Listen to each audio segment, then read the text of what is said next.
you so much for being here, honestly. I mean, I wrote a bunch of stuff down I hated.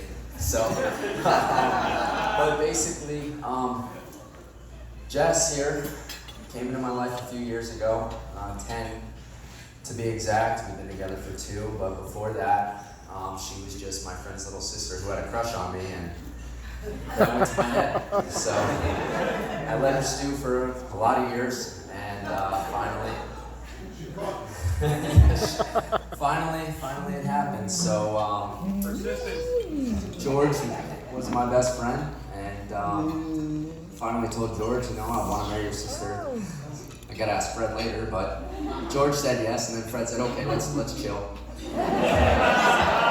So then we lived together for some years, or it felt like years, I guess, but it was only a few months when we built the house. So, we are just so unbelievably blessed to everything that has come our way this past year. It has been unbelievable, and I have every single one of you in this room to thank for that. So I appreciate all of you, and I hope you have a hell of a night. A lot of dancing, a lot of dancing.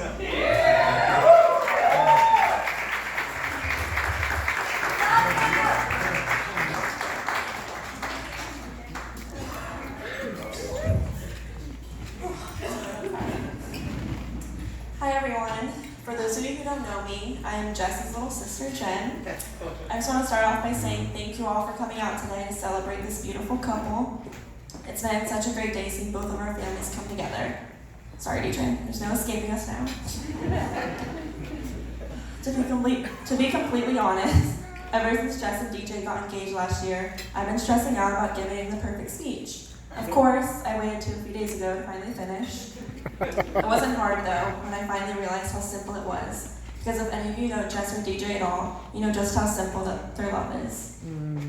Upon writing this speech, every website told me to start off with a little piece of marriage advice. Well, I'm 18, and I've never been in a relationship, so good luck. Growing up, Jess and I have always been attached at the hip, literally. When I was born, she would just walk around with me on her hip like she was my mom. I can honestly say that although there's about a 10-year age difference between us, it never felt like it. I know growing up with me wasn't the easiest, especially when you were in high school, and I was just the annoying little sister who always wanted to hang out with you and your friends. But now, looking back, I can't imagine wanting to annoy anyone else more than you. I know I don't say all this as often as I should, so Jess, enjoy while it lasts. But you are one of my biggest role models. Thank you for always letting me sleep in your bed when I was too scared to sleep by myself. And of course, teaching me how to twerk at the age of 30. True story. Growing up with you has been nothing short of an adventure. From our late night Frosty runs, to watching that 70s show every day when we came home from school, and for always stealing each other's clothes, mostly mine. I'm so incredibly lucky to have not only a sister, but a best friend. DJ, from the very beginning, I've seen the love in your eyes when you look at my sister, and the words spoken to her that swept her off her feet, like almost Eddie Nicholas Sparks spoke to Shane. I'm so happy that my sister found you, because, let's be honest, she'd probably starve if you didn't cook for her every night.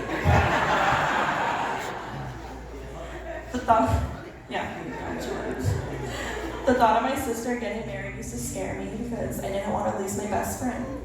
But after they got engaged, I realized that I wasn't losing my sister, but instead gaining another amazing brother. Now, after all these years, Jess and I still have our sleepovers, but now we just have a personal chef to cook for us and bake us some Spanish chocolate chip cookies before watching The Bachelor. I can only hope to one day find a love like yours. There's no other couple I'd love to thrill with more.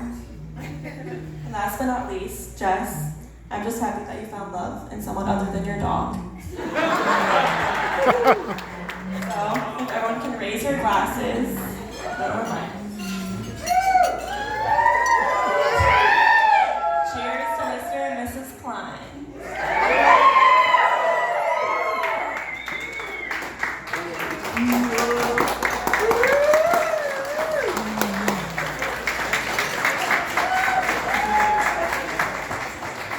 And last but not least, the father of the bride, Fred Lanosa.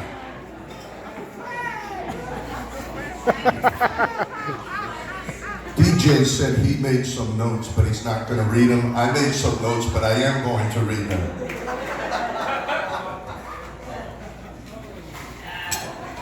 First of all, good evening, everyone, and welcome. Sherry and I, and Kathy and Joe would like to thank you all for joining us in the celebration of the marriage of our children. I have to say before I get started, isn't this place absolutely beautiful? Incredible. As I think back when I was a kid and reflect on what weddings were like a long time ago, things were quite different. Where's Mr. Hoff? Mike, you might remember this.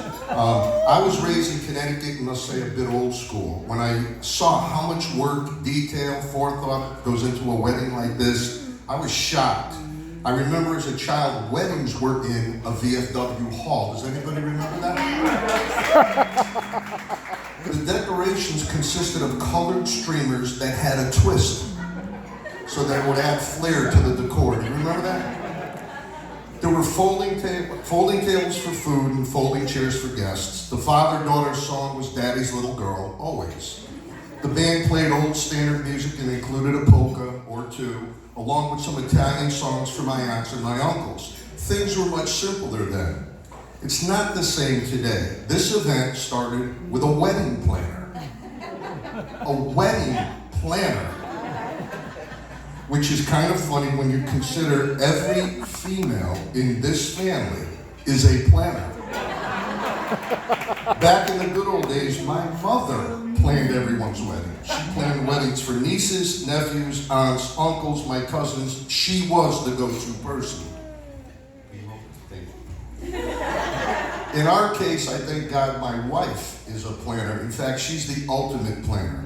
Although I will say, as a good husband, I did offer my input and help since there were so many choices that had to be made. I don't know if you had a chance to look at the dessert table. That alone was like building a house. I did offer my input. Her response when I offered my input without hesitation was, Fred, we got this. Now, it was very complete.